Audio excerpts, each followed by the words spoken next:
How did you win the Glovo account? Funny enough, is that Today, I'm joined by Kene, the founder of Redtown Digital, a leading marketing agency, and Wonder Labs, a product studio. Over the past decade, he's helped major brands like Unilever and Kimberly-Clark build systems that drive real results and deliver some of Africa's biggest campaigns. In this episode, we talk about what it really takes to build in Nigeria, the wins, the struggles, and the lessons. Kene shares why the media space is full of smoke and mirrors. stacking up logos at all costs. Even when some of the big clients were outsourcing to like someone and they were paying us like, but we were just stacking up the logos. We needed that validation that we could do like great work, and from just probably like making content to like also handling like full go-to-market strategy, we've kind of like evolved a lot from that. How he grew his business through referrals. It's mostly like through referrals. Sometimes I think people see these big companies and forget that there are people behind them. That at the end of the day, it's just still like someone, and that person has like a LinkedIn which you could reach out to, and that person has like someone else that they know that's probably like close to like them. Why stoicism matters for founders. You're not really going to enjoy like everything. Being a creative, and right now I'm writing and building systems, drafting financial models, working with like a finance team, hiring country managers. At some point, it had to be less about like what needed to be done than like what I enjoy like doing. And how AI and taste are reshaping the future of creative work. It's going to get very incredibly difficult to be mediocre because technology is going to water down like a lot of things. People might probably like needed someone to do something, let's say create like a strategy. They're going to be AI tools that will create like strategies. If you watch till the end, you'll get access to his exclusive Systems to Scale playbook, a practical guide to turning your creative hustle into a self-sustaining business engine. Welcome to the next play. Kene, I'm really excited to have this conversation with you. Same here. Known each other for a long time. Had many brainstorm conversations. Seen different phases of media, tech in general, and just building businesses. Grinding, succeeding, wins, losses, all of that. I'm excited to have this conversation because I think it's like it's a realistic conversation. It's not like a tech conversation where it's like, tech has this whole theme of this playbook, you do this and you succeed here.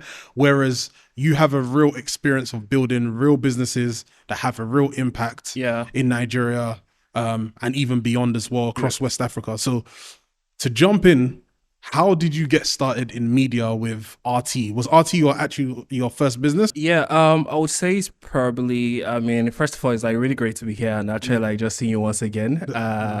We definitely seen like different phases. Like just jumping into like how RT or Redtown, as we call it, like RT for short, how we started. It was basically, I would say we started from like official. That was the first official like business in itself. Next year is gonna make it like 10 years in itself. So it's congratulations. Crazy. It's like 10 years of pure like grind, sweat, and a whole lot of hard work as well. So that was actually like the first business, and prior to like that, I've done all that like other side businesses. I've tried to do like a whole lot of other things. I tried to actually like run like a shopping e-commerce store with my friends like while I was in university. We got up to like 1 million naira revenue. I remember like that being like such big money, and quite like interested like back then in itself. But the Redtown is my first proper like registered business, and it's been one hell of a journey in itself. You've worked with some of the biggest brands in Nigeria and continue to do so. I feel like knowing your agency, and you've birthed a lot of talent as well. Definitely. a lot of you've had a lot of conversations. I've reached out to you at times. Like, how have you been able to do what you've done? Are you the sales guy? I think the crazy part is like I started off being like the creative guy, but one thing about like business, what business does is kind of like exposes you, your strengths that you probably like, didn't know you have, weaknesses that you probably like, didn't know you had, and also like everything about you. So I started off as a creative guy, and eventually I just realized that at the point of how like my business needed to be sold, it required like you can't do it from a surface level. It's more like sales and execution is kind of like intertwined to like the same, because clients want to talk to the person that sold to them in itself. So I had to like wear the hat. Probably like sales is one of the hats I've had to like, one too many hats that I've had to like wear as well. So, and also I've been lucky enough to be in a business where referrals was one of a huge chunk of like our inbound opportunities. Like referrals is there, and so like our work has kind of like helped us speak for itself. Up to like a certain point, because at some point you have to like speak for yourself. It can't just be about like your work as well. Yeah. What do you mean by that? It can't just be about the work. All right, because I know that a lot of entrepreneurs are what I say like creative people who are like really great about there. They just think like, oh yeah, even like musicians, they just think like if I just put like content out or put my work out, I have like a few clients, that's just like enough. At some point, like I always tell people, like no matter what you do, even if you want to start like let's say swimming pool like lessons, like a good swimmer, no matter what you do, if your business get big enough, everything looks the same at the top, because you're going to start off being good about like something, then eventually it's going to be about like being able to replicate like yourself and replicate like the systems that you have in itself. For me especially, I just think that like where we were coming from in itself, I had to like just take a step back, and it wasn't just about like me doing or getting clients or putting my word out there. I needed to figure out how a way to systematically just get like new clients, new businesses, and just put that into like a process or like a system that we could also like train other people to be able to like do at scale as well. Yeah. It's interesting. I'm thinking about like many of our conversations. Yeah. And one of the things that's coming to mind is it's like you're a scientist. You're always thinking about the business, like, how do I build this machine? Like, okay, this is working. Yeah. I'm trying to tweak this to see if, where does that come from? Or do you think that is the joy of the business? I feel like sometimes when you're working on the business is different from just enjoying like what you're doing. It could be different. Yeah. To succeed in Nigeria as a business owner, there needs to be some level of stoicism in itself. It's somehow be like a stoic to some level, because you're not really going to enjoy like everything in itself. I started off being a creative, and right now I'm writing and building systems and drafting financial models, working with like a finance team, hiring country managers. Like definitely at some point it had to be less about like what needed to be done than like what I enjoy like doing. And at the end of the day, like I enjoy like seeing ideas. I enjoy like seeing like things that were just probably like maybe like 1-page Notion documents come to like life. And for me, I've had so many things people consider was my talent, probably like maybe like growing up and up to like now. And I think like one of the biggest strengths I have is pattern recognition, and system building. I love putting things in a box, and I think that is what like business kind of like affords me to like do in itself. I love being able to like structure things. I love being able to see that, okay, there's a way for us to like do things better. There's a way for us to like optimize. And I'm also what I say like kind of like perfectionist, even though that doesn't work in business. I had to like unlearn that at some point, but I've also like just learned to know what to focus my energy and pick my battles like wisely. And one of the battles I think we've probably had conversation like over time has been about like what's the best way we can probably like get revenue, where's the industry going. Like I tell people like in business, only the paranoid survive in itself, because you can't just assume that everything is going well. You have like market share, everything is looking good. You have to figure out what's next without also like ruin like what you built so far. Yeah. How did you win the Glovo account? Funny enough, it's like referral. Interesting. So it wasn't winning, it was more like... Yeah, it's like, of course you have to show your validation in itself. But I think every client that we have like has like processes with like how they probably like get to like work. Some of the biggest brands that we work with, from Unilever, Kimberly-Clark, quite like a lot of companies, some of the biggest companies like in the world, when they want to like launch in Africa, it's mostly like true referrals. Sometimes I think people see these big companies and forget that there are people behind them. That at the end of the day, it's just still like someone, and that person has like a LinkedIn which you could reach out to, and that person has like someone else that they know that's probably like close to like them, who for some reason maybe they're looking for someone, and they're probably like just suggest like, oh yeah, I know this guy in itself, and they reach out to like you, and they see like credentials that you have, you also fit in like that level, and they see you have like everything covered. Yeah, sure, they go ahead with it in itself. So it's really just about like preparation in terms of like, because in the creative industry, you're really as big as your logos. Yeah, it's really just about like the logos you have on your profile. And I think in the one of the strategic things I did it early on was when we were pretty much like we were stacking up logos at all costs in itself. Basically, like at the even when some of the big clients were outsourcing to like someone, and they were paying us like but we were just stacking up the logos. We needed that validation that we could do like great work. And from just probably like making content to like also handling like full go-to-market strategy, we've kind of like evolved a lot from that. And at the end of the day, what clients just want to like know or probably like see that you have the credibility and capacity to like do what they need you to do as well. Yeah. It's interesting. One of the things that I disliked when I was in the media space was there was a lot of smoke and mirrors, right? Yeah. So just like what you're saying, right? Of course, you've built your way up there from, yeah, we're going to do this for pittance to, yeah, now we command the fee that like pay us. Definitely. Right? But a lot of media is smoke and mirrors from the outside in. And maybe that's just in a lot of businesses in general. Yeah. It's just like you see big things, you see big campaigns. You think, hey, this is going to be like a great creative process. Yeah. In your mind, you imagine people standing around the whiteboard, viciously debating about conceptual ideas, when really it's like a sales process. And then you have, and in media in general, I always think that it's difficult because it's subjective. Yeah. Exactly. It's very subjective. Like this campaign, someone thinks is great. The account manager thinks is great. The head of global marketing thinks it's rubbish. Yeah, exactly. Like it's almost like to win is a 50-50. How have you been able to navigate? I mean, like you hit the nail on the head, to be honest. Like I think media is something that like people think you're the best until they seek something better.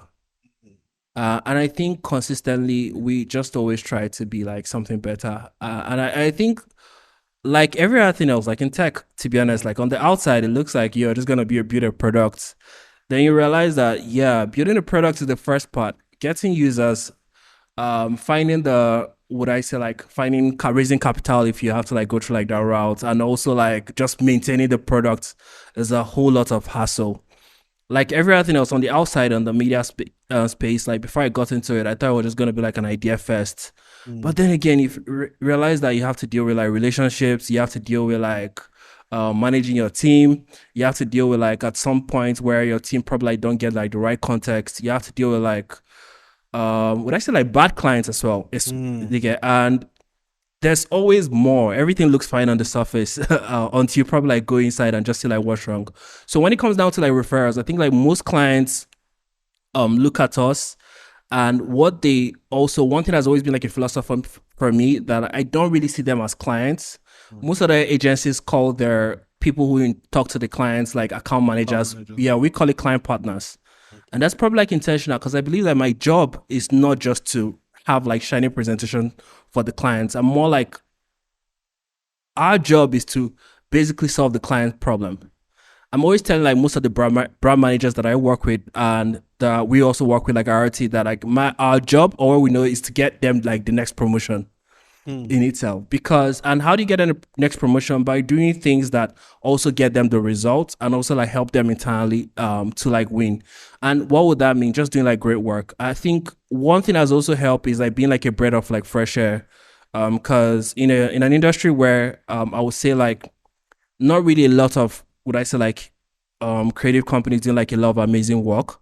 There are a few of them, quite like a number, also like coming up on the rise like right now. But a company, or what I say like content where like the creative space is still growing, so there's still some level of mediocrity like involved. You always have to be like a beam of like fresh air.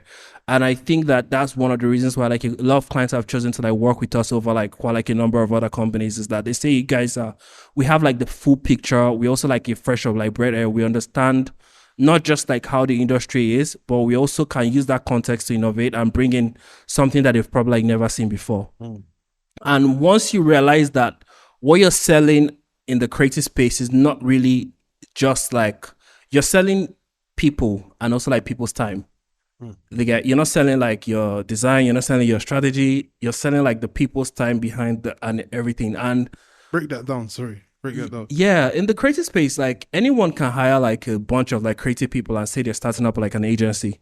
But at the end of the day, what keeps you apart is like your systems. And also your taste. And taste it's probably like a word that's been coming up on the rise like recently now. But it's crazy that I've just seen like I've been applied like over like a long time taste is like what you're selling. Kind of like culture, maybe on the people side, but taste is like what if people in a company know that this would get accepted here and this will not get accepted. That's what you're selling. Because clients come to you with some level of trust. I know that these guys are going to give me the best possible work. And that is literally like just what it's saying. So every output that you provide somehow affects like the impression that the clients have of you. And like you said, it's very subjective and it's like hassle to manage. That's where like the relationship comes in. That's also like where like how you're structured as a team. Knowing where to fight, knowing when to like just probably like, you know what, like we're just going to take a step back and rework this. So it's a whole lot. And the agency space is one of the, I would say, I always respect like a lot of founders who have started off from like a service business before going into like product. Like shout out to like the Basecamp guys in itself. And quite like a number of other people. Shout out to you as well. Because I think it kind of like prepares you. It prepares you like in a way that I don't think like other traditional businesses would. Because you're used to bringing out stuff on a very high tempo. You understand like the dynamics of like people, and once you apply that, like, you know, it's just basically just prepares you for like a whole lot of success in the future as well. Yeah, that's really cool. I think that one of the things that we speak about, and I know you've, especially when I'm looking for talent in the media space, I always default to you. How have you been able to build great talent? I feel like it's not just my organization or tech companies, but just in general, like your talent.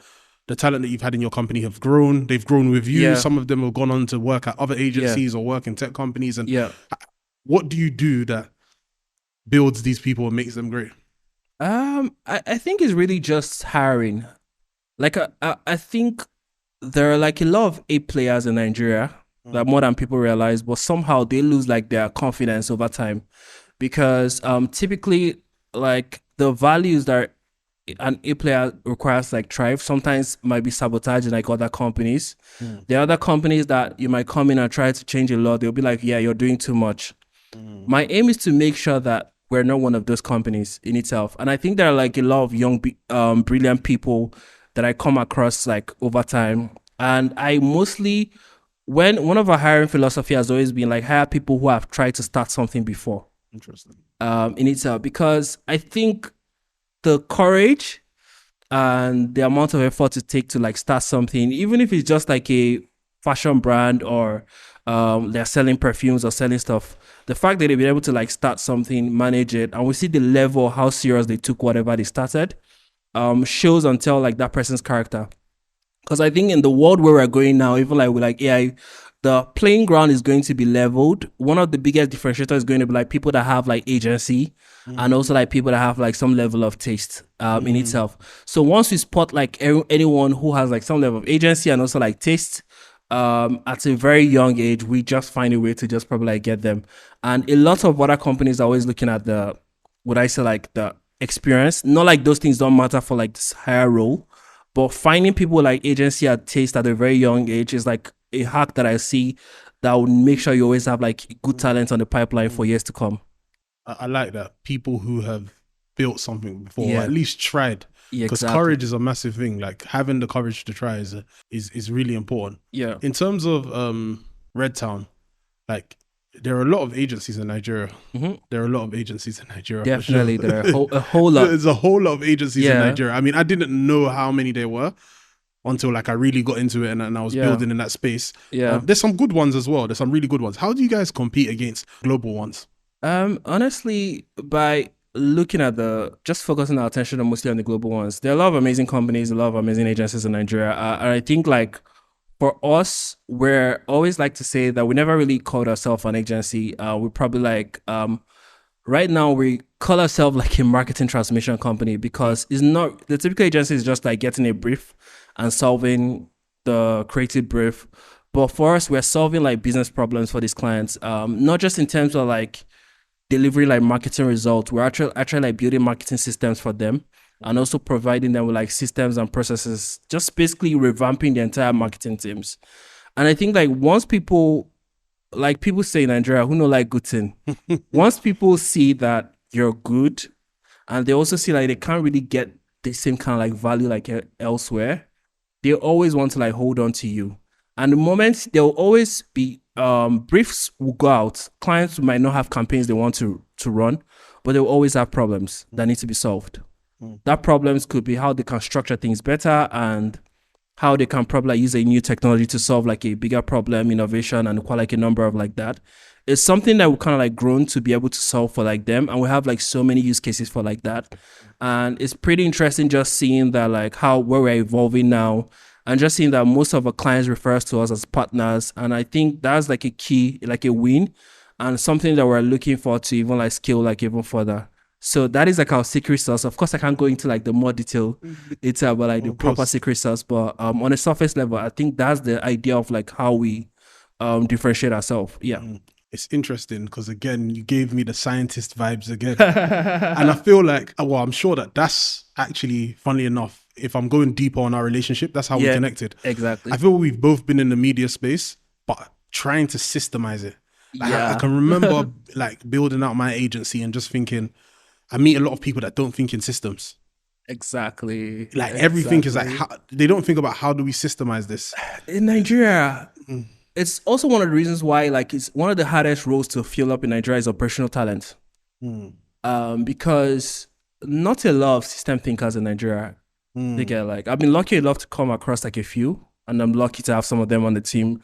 But I would say like a lot of people, and also my own theory about like why the our culture or like would I say like the society is the way it is like currently and not where we need to be, because people try to solve problem again and again and again and again and again. And I'm like, sometimes I think about it, like, don't they get tired like in itself? Like I always try to solve problem once because I know that my willpower is limited. And if I'm getting into like maybe there's a process between like, oh, clients are always paying late, or maybe there's a cash flow issue, I don't want to just call up the client and solve the problem. I want to build like a model that will make, and also like a system and also like process, so that I'll never have to like think about that like ever like again.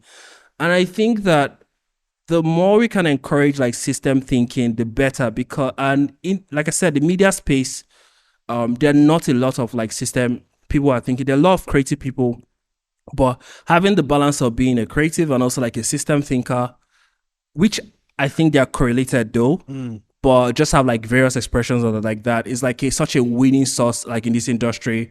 And there was a time I was frustrated about the industry, but I was like, this is why I'm also like here. I'm also like also like why we've had like the edge in the beginning, because we have like our own unique perspective. Like I remember like when we were having like conversations, how you are thinking about like high buzz like back then, also some of the things that you worked on. It was built from those same like narrative in itself, that these things don't have to like be this way. There is like a better way to like solve it. It's frustrating translating that into like reality. And I'm not gonna lie, like I struggle a lot with that, like during like the first set of like years. But you just realize that if you repeat something long enough, people eventually fall in line as well. Yeah. I feel like that's why you're building Wonder Labs now. And I want you to tell us more about it. But Wonder Labs seems like the perfect intersection of all your years of experience of media, being in the space. You started young in the space and you're still young in the space, but you've been in the space for a long time, right? So all of your experience running that manual service business, trying to systemize it, to now actually just saying, do you know what? Let's build this product. Tell me about Wonder Labs, why you're doing it, what impact you think it's going to have. All right, fair enough then. So I think when I started like I stumbled upon the agency model in itself. The agency model at the point where we're probably like starting out was the biggest expression of the way I could model like or monetize like what I had to like offer like then in itself then. But like right now, the thing about like service business, I always felt like service businesses couldn't scale. But like I also realized that like the McKinseys and the professional service in the industry, at the end of the day, they're still selling services, but they just have like a model like around it in itself that's probably like making them scale to like hundreds of like countries as well. The products offer in services, what I felt was that like what we were selling was time. And if with every new client, we needed like, would I say like a number of like new people. And we had a lot of knowledge that could productize. The idea of like building like Wonder Lab started from thinking about like how could we productize like our services, scrap up the whole situation of like people requesting for like this. Just treat everything like a product. In a factory line, the cost of replication is like easier because there's one person who is handling like just one single task, singularity of purpose in itself. He just focusing on just one single task and doing the next person is focused on one single task and one single task, and they're able to like build like hundreds of like things. With service, it's almost like you have to customize your factory for each client. Every order, yeah. Yeah, and there was a certain limit we had with like that, and I think like product was me knowing that I love systems and knowing that also I think I've acquired some level of like taste working with like a whole of would I say like creative people and also like being a creative myself. Product was the perfect expression of like, and also like a scalable way to productize a lot of the knowledge that we have. And one of the products that we worked on, like let's say like Wonder Ads, which is like a tool that allows like brands like run all their ads from like one dashboard, was because of the problem we found during RT that like even the biggest companies, they still use like a whole lot of spreadsheets. And you find out that like a lot of things you think from the outside, like some of the big companies would have already figured out, that's still being done like manually. At the end of the day, you still have to like reconcile like payments like this. They want to like fund card, they send an invoice and you still have to like fund it. And also like a lot of small businesses were also asking us, how could we run ads? What could we do? But they couldn't afford us in itself. I mean, like at some point I was wondering like whether I was in the wrong industry, but I think that the working on Wonder Labs, I just made me realize that just kind of like put some purpose like around like me being like in the agency industry for and all the experiences that I've had so far to good use, because I've seen a lot of problems firsthand.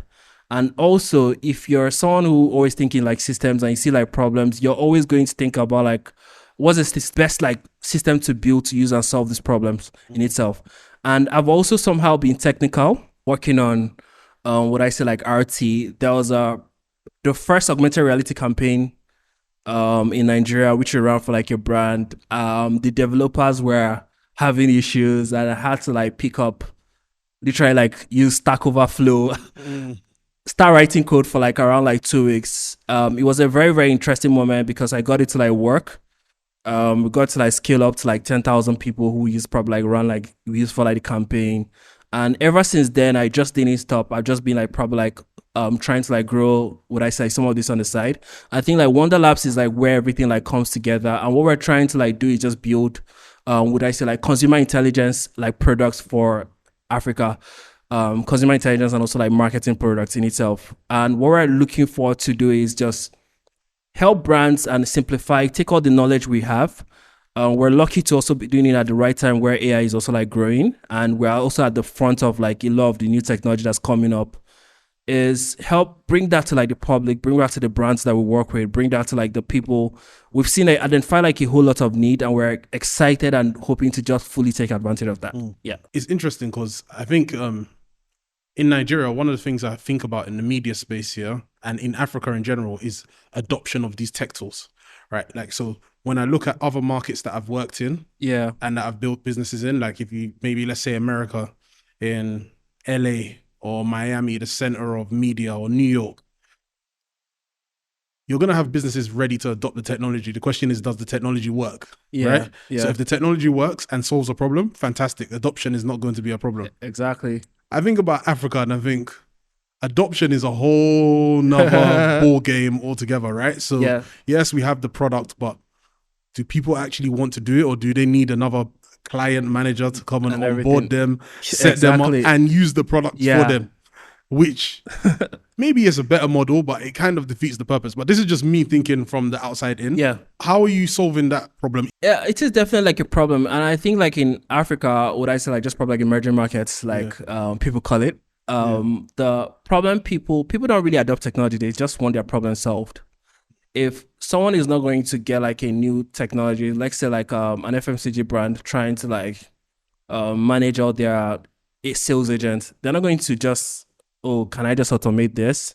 It's going to be because of like maybe discrepancies, like, and also like there's a problem, there's some leaks that they need to like get solved, or brands just wanting to like track how they can get like feedback, also like how the money they're spending is like performing. it's not going to be just about they want to adopt this technology, because like the problem came across, someone needs to like solve like that. And what's the best way to solve that? If your tool exists and it solves the problems, perfect. You already closed like the business. There, and also the B2B sales cycle is like crazy. That's something that we also like realized. But I think that the model, which something like YC is also like saying like now, the model that works for, when I say like B2B, I think is also like just pair like a B2B service with like a B2B company. Where it's not really just about like the products. It's more like they're using the product to deliver like the results in itself. So the product is more of an engine room to the company that's delivering the value to like the customers. And I think like that's what like Redtown and also like Wonder Labs like is trying to like do in parallel, where like you have like a service business that work with like clients, and you have like a company that does like builds like the product in itself. So like the service business, we already have like a number of like clients like in about 4 countries like currently, and we also have like product to like serve those clients in itself. Once we marry them and we have like a great business model, and it's something that we've tested, and we see that it's currently like working out for us, and other people who want to like use those products can still use it, and we can take it forward from there. Interesting. You've been in business for almost more than 10 years, but let's say officially RT will make it 10 years next year. What do you think the next 10 years looks like? I think it's going to be a very exciting 10 years. Super exciting, because a lot of people don't realize or probably like understand like what the shift that's going on, especially like in professional services. A lot of industry will still be like the same, of course, physical, especially like stuff that need physical infrastructure like fintech. But in terms of like my industry, it's going to look entirely like different, because I think in the next 10 years, it's going to get very incredibly difficult to be mediocre in what you do, because technology is going to water down like a lot of things, where typically people might have probably like needed someone to do something, and let's say create like a strategy. They're going to be AI tools that create like strategies, like really good strategies at scale. I think like the next 10 years for us is going to be using like our edge, because the things that we have as an advantage is going to come even into a lot more prominent like in this industry, and also like everything that we're probably like going to. So the next 10 years is going to be less about like experience. Experience is going to be required, but it's going for every individual, it's going to be about like agency and taste in itself, because people are not really going to come because they don't have like other ways. They're going to come to probably like work with you because they believe, they trust that you have the right taste to choose what they need in that moment or solve their problem like in that moment. You get? That's interesting. Is it because you think they'll be able to do it themselves if they really wanted to? Yeah, exactly. Everybody will be able to do everything like themselves at a very faster rate. Like a much more like faster like rate. Like I always tell people like that, I think like the agencies of the future are going to be selling models, not really services like anymore. What you're really going to sell is like your own taste, probably like codified into like a model. And we have our way of doing things. Like we put that into like a model, and clients are just probably like paying for like that model to probably like use. I think that's where the agency world, or would I say like professional services, is going to go. You're going to have law firms who are just like models in itself. You're just paying for like them. This model is probably like does like better. And whether you're probably like building that with like maybe like combined with like a different model, but it's going to be the amount of like data that you have. That's what's going to, and how you probably like interpret that data, because AI can do like a whole lot of things, but it can't really, it's only based on what's already existing. We still need that like original thought, which is like basically like neural pathways, your own personal like neural pathways, just probably like having like your own original thoughts. That is still needed. And I think that's where humans will come into like the mix. Is that going to be like, we have a certain way of doing things, we know it works, and we're able to like transform this into like a model, and we're able to offer this together with like the normal human relationships, because at the end of the day, people will need someone to blame, and they're not going to blame like technology just like that. They need a face to blame, and so people will still be needed, agencies will still be needed, but I think it's just be like in a different format. Yeah, that's really interesting. Do you think that still applies here in Nigeria and in emerging markets? I think people kind of like underestimate like that, like how that people think about like AI that like, oh, that has nothing to do with like Nigeria. When I think like that, I mean, me personally, I believe that like businesses are always looking for how to cut costs or be efficient. They get as long as the tech is like reliable. And one thing that happens in like markets like this is that like once one person does something and it works for them and it's an edge, every other person is going to like do it. I mean, like before, would I say like the normal, would I say like models or probably like AI became mainstream, you probably like saw people doing like the chatbots in Nigerian banks. Like every Nigerian bank had like a chatbot. I think what's really going to happen or what's going to be visible in Nigeria that like the barrier for global agencies and what we claim to be our understanding of the local market is going to become less irrelevant because these guys probably have like more data than you in your own market.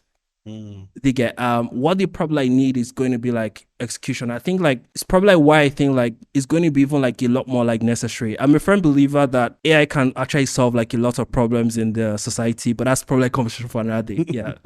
That's interesting. No, what you say about taste and agency is really important because it's funny. I've been seeing everybody's become a LinkedIn content creator. Yeah. Chat GPT has leveled out the Exactly. playing field. So now you give Chat GPT a basic prompt, Yeah. or Perplexity or whatever, and tell it Yeah. to write an article for your LinkedIn. But there's still articles that are dry as anything, right? Yeah. Yeah. Like that, you can just clearly tell that. I don't want to say this person can't write, but it's like the writing is dry. Yeah. It's Yeah. it doesn't. It's not interesting. Yeah. Yeah. Whereas yes, ChatGPT has leveled it out and AI has leveled it out, but there's still people who have great taste. You look forward to reading Reading what they've they're got to doing. say, the Yeah. way they put it, the way they, and I'm sure they're still using AI to even perfect that even Exactly. more. So it's interesting you say that because I think everybody, not everybody, but almost everybody becomes a content creator, even without AI. Yeah. Social Yeah. media made everybody a content creator. Exactly. Yeah. Yeah, put the tools of content creation in it. Like I was thinking about it the other day. Like Reels is a full editing suite. And everybody just doing it right now. Just doing it right now. Like kids are just like editing on exactly. their phones. Like this used to be custom software that from Adobe you couldn't get it. Like Yeah. so it's super interesting. Maybe last few questions. Yeah. So I want to go back to the theme of like the next 10 years. So definitely you see the media landscape changing and businesses, not everybody's going to be ready for that. Where do you see yourself and your business in the next 10 years? I think we're going to be at the forefront of like some of the things like I think technology is going to allow us do more than we've ever done before. I think that we're going to do things like a faster point. I think the problem we had with service businesses, which is like we couldn't replicate, I think that has been solved to some level.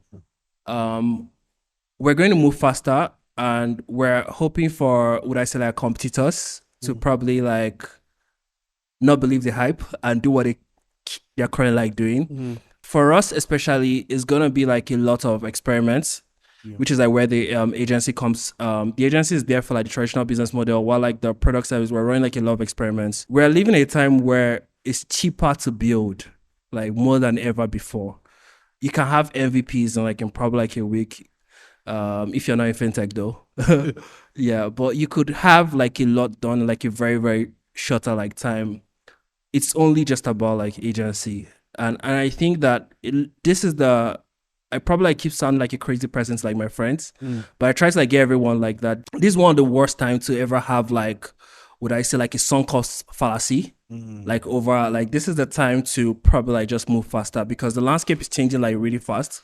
And the people who start are probably like a part of like the adopting like this like really fast are going to like get like a lot more reward out of it in itself in the long run. For us, it's just to do what we've been doing for the past 10 years and do it like in a different format and just scale it up to like people. Imagine like a small business starting out having a tool that can give them the same knowledge and service that a big traditional like agency would give them.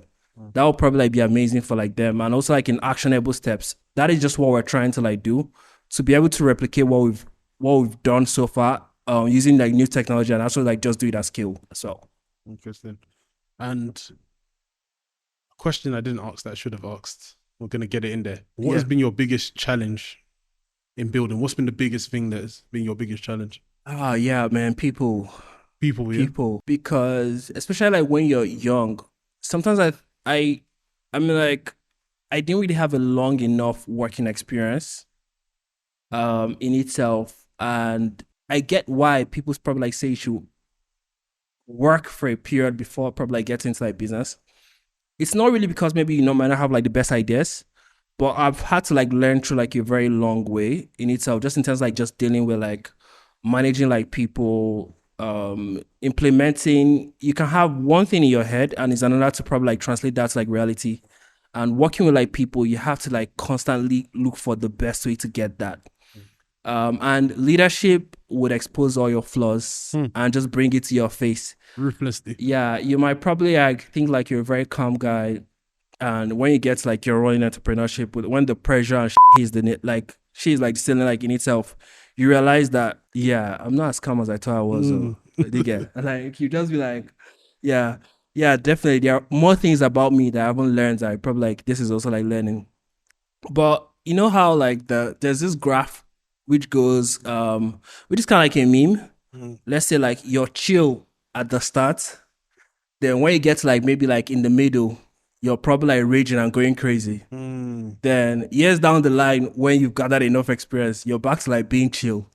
Yeah. I think that's just probably like what it is. Yeah. So the biggest issues I had was probably like just managing like people, the right way to do the things, not paying enough attention to like organograms and structure early enough, even though I knew about them, even though I had like documents that showed them, but in reality they weren't being translated to like what they needed to like be. So there was a project I started probably like years back called Project Foundation, which funny enough was inspired by a message from Oyedepo, which it was a random podcast I stumbled onto where it was telling like other pastor leaders and business leaders that you can't, that if the founders don't build a foundation, the organization is gone.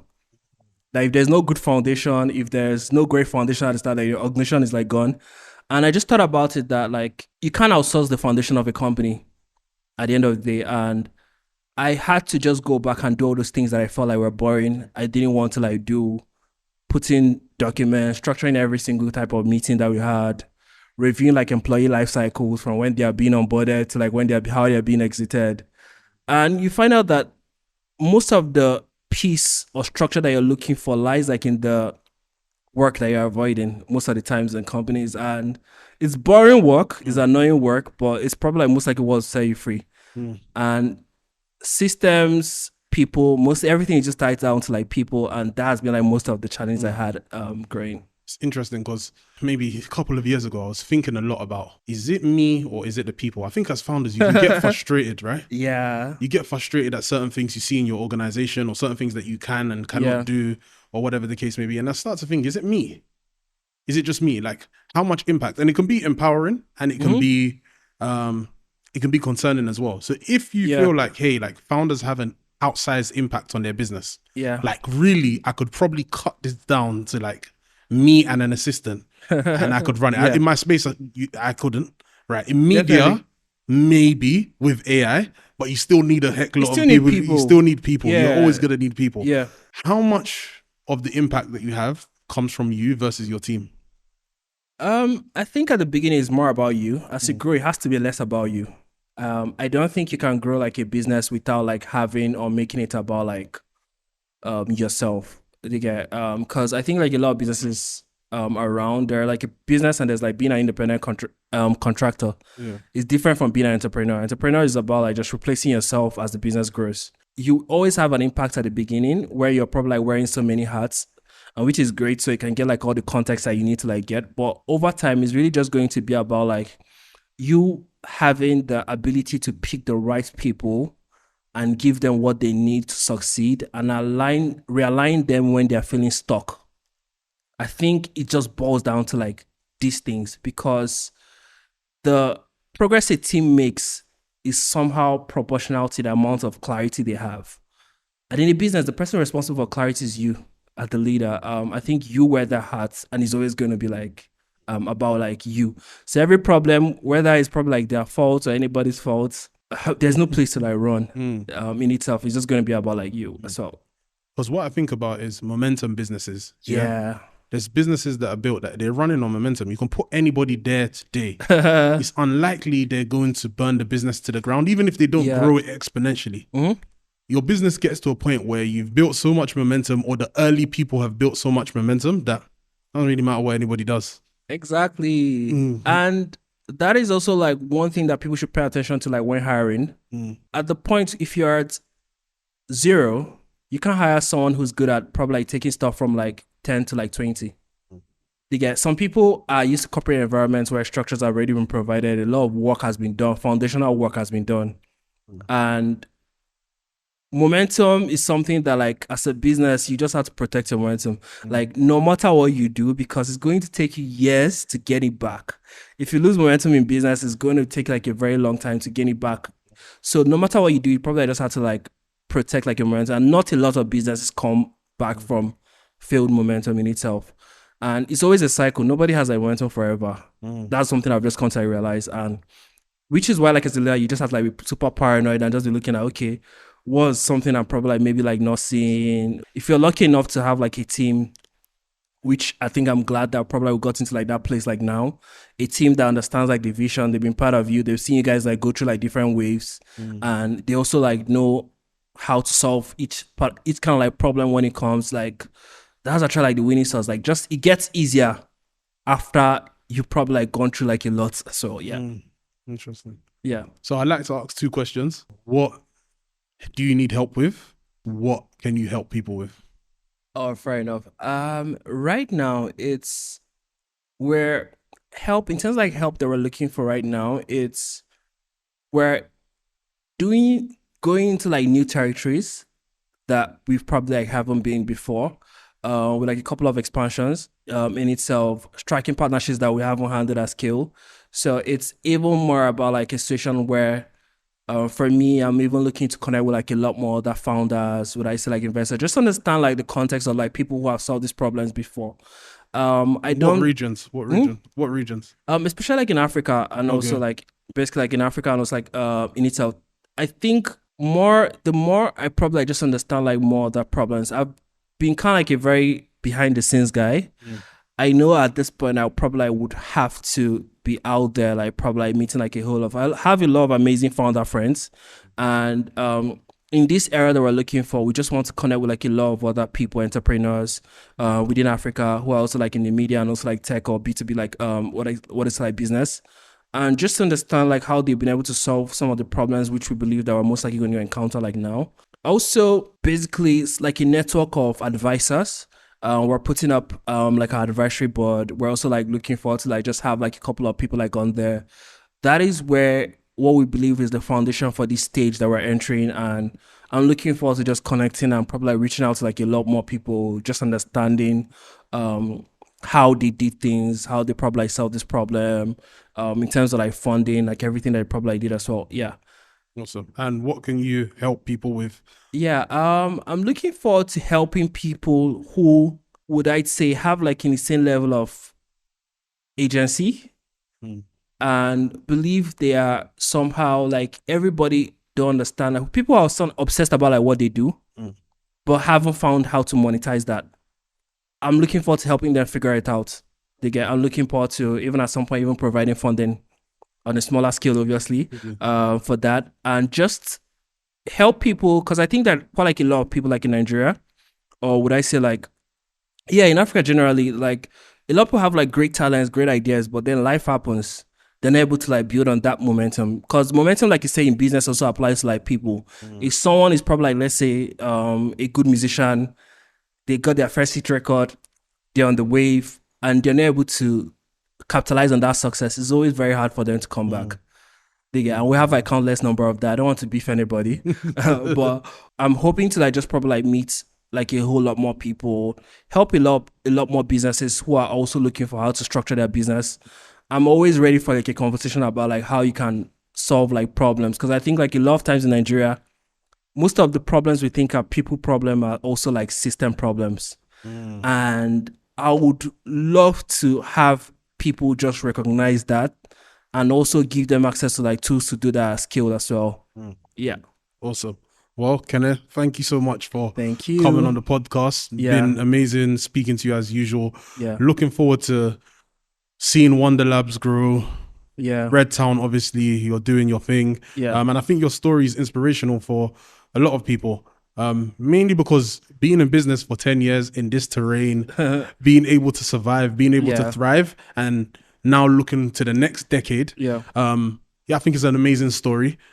It's not the story that we see all the time celebrated that it has to be from $0 to $1 billion tech founder. Yeah. But I think it's like a real story of a Nigerian succeeding and building even more. So thank you for sharing your story, and looking forward to the journey.